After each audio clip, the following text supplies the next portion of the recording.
The other day, as I was leaving the Safeway near my house, I saw something shining on the ground. It was a penny. Wait, it was 3 pennies. Wait, it was a nickel, a dime, a quarter, 3 pennies, and then actual dollars just lying there on the ground. I always knew Alameda was a little bit closer to heaven.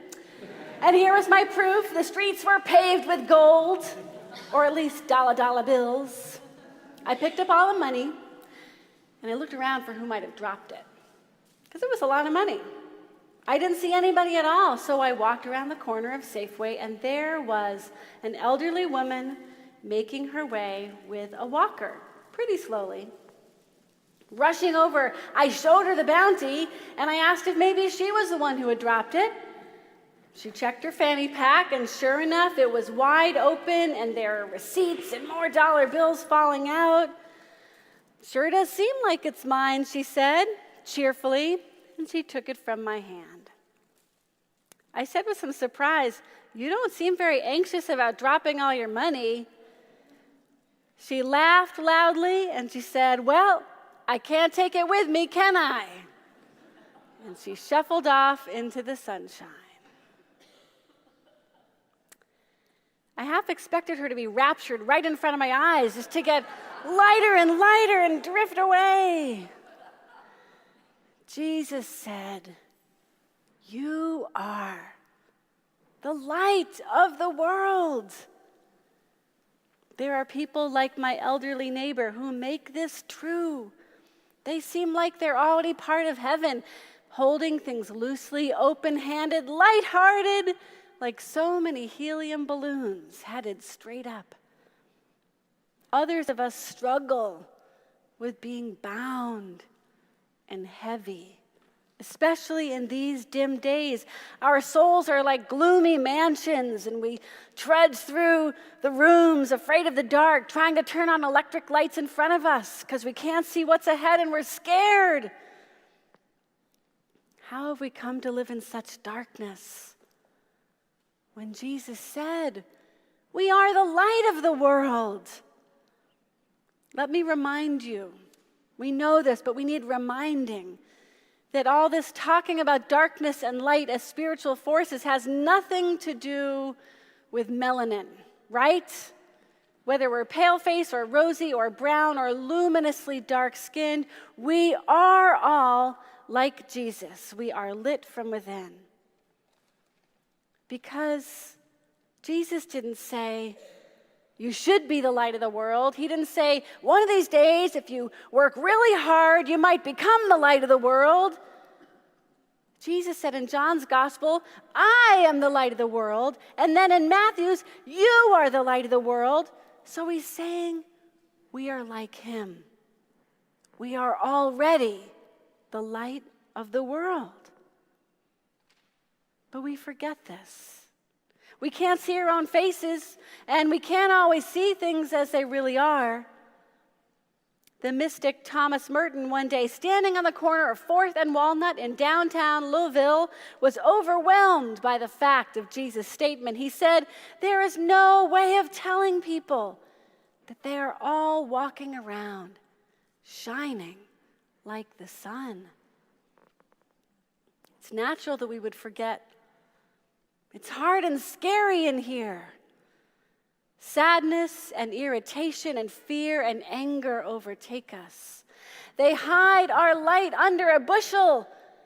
The light's not gone, but it's hidden, it's buried. And now we're at the time of year when it seems like night is winning over day.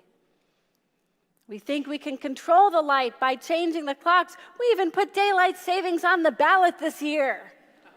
But the fact is, we can't actually change how much light there is. This time of year, the night is longer than the day, and there's only so much we can do about it. And this time of human history, it might also seem like night is winning. We can't manufacture more light, but we don't need to. We have all we need.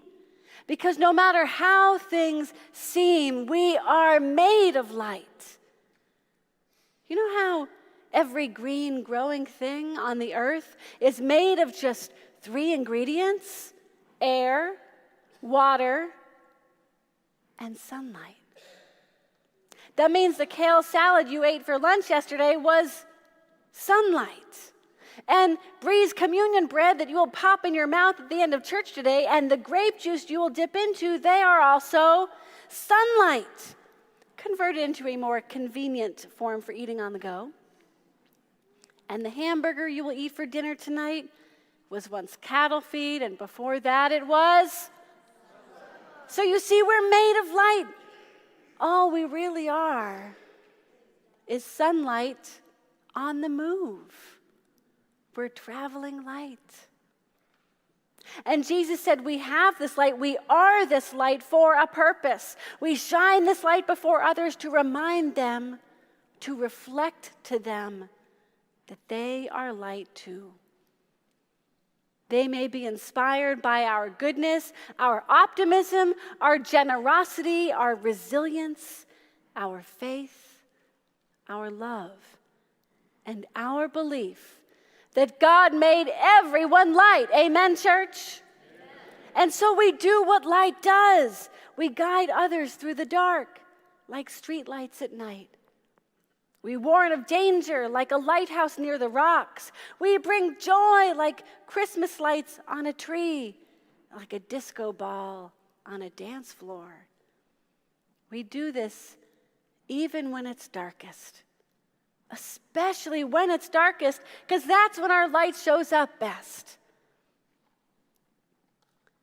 My dear friend died very suddenly last week.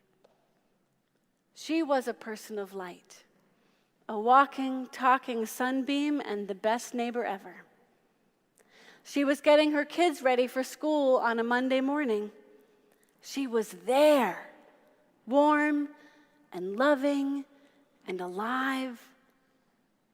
And then her spirit gave up. Her body gave up, and she was gone. Her daughter and son and husband, who were with her at the time, utterly disbelieving and deeply despairing at the same time. And they did what you or I would do at a time like that. They cried, they carried on, they distracted themselves with bad TV, they ate chicken soup for breakfast, they ate candy for dinner, they denied, they raged, they bargained.